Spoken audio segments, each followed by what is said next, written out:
आखिरी समैया धन पिया के बोलावे, होने से मांगे बचनिया ना।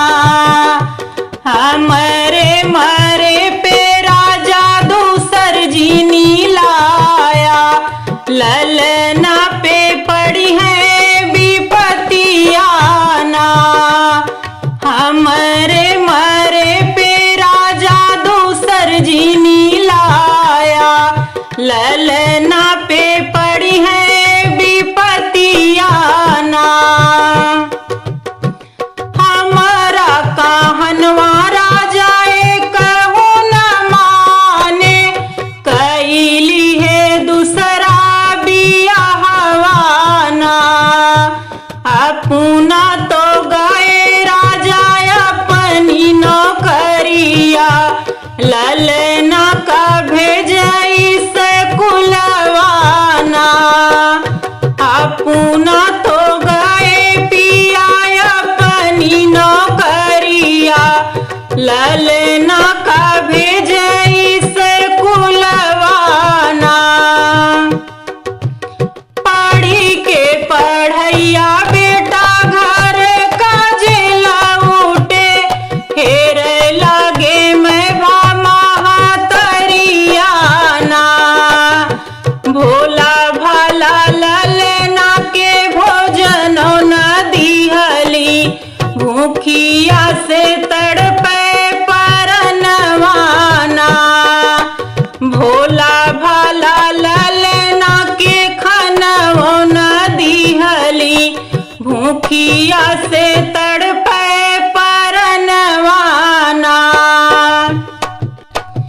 डरिया के मारे ललना खानवो न मांगे, जाई के खड़ा भय दुअरवाना।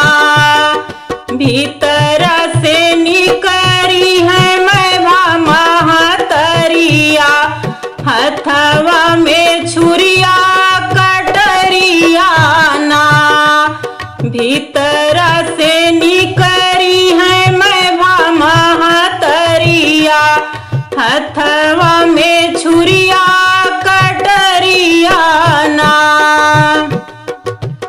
बाएं हाथे पकड़े पापिन ललना के मुड़वा, दहिने हाथे काट गर्दनवाना। आधी धोजा के पापिन भोजन बनावे, मुड़वा छिपावे भूस हुलवाना। आधी धोजा के पापिन भोजन बनावे, मुड़वा छिपावे भूस हुलवाना।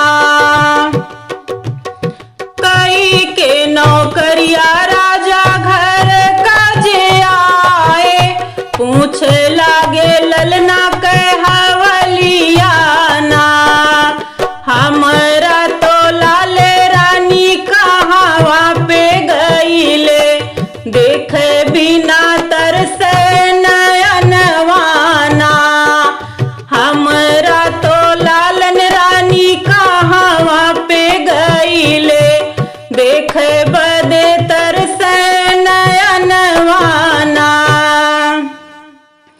तोहरा तो लाल राजा दूध भात खइले, खेल गईले वे बहरवाना। हाथ गोड़ धोई राजा पलंगे पे बैठा, करा तू कुछ जल पनवाना। हाथ गोड़ धोई राजा पलंगे पे बैठा, करा तू कुछ जल पनवाना।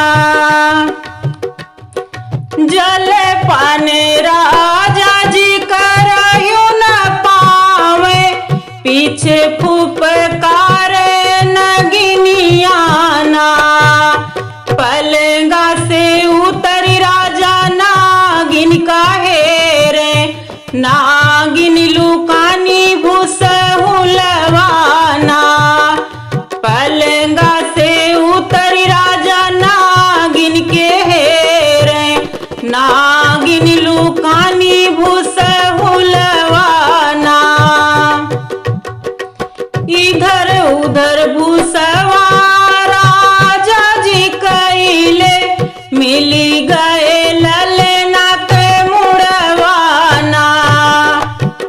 मुड़वा उठाई राजा गोदिया माली हले, आखिया से चुए असुइया ना।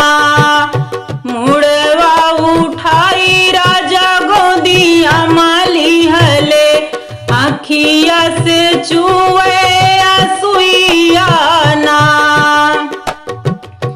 कवन कसूर रानी बेटा हमरा कइले, काहे का काट्यू गर्दनवाना।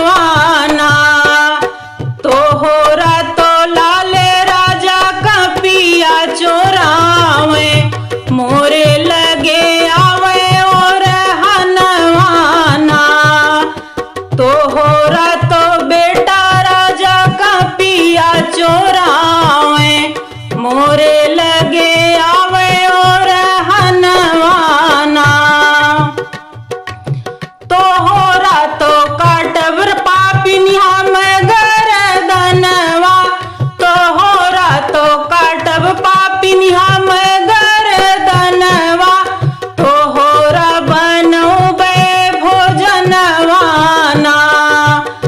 रान पड़ोसिन चाहे पापी बोलई है, चाहे हमें होए जेल खनवाना। रान पड़ोसिन चाहे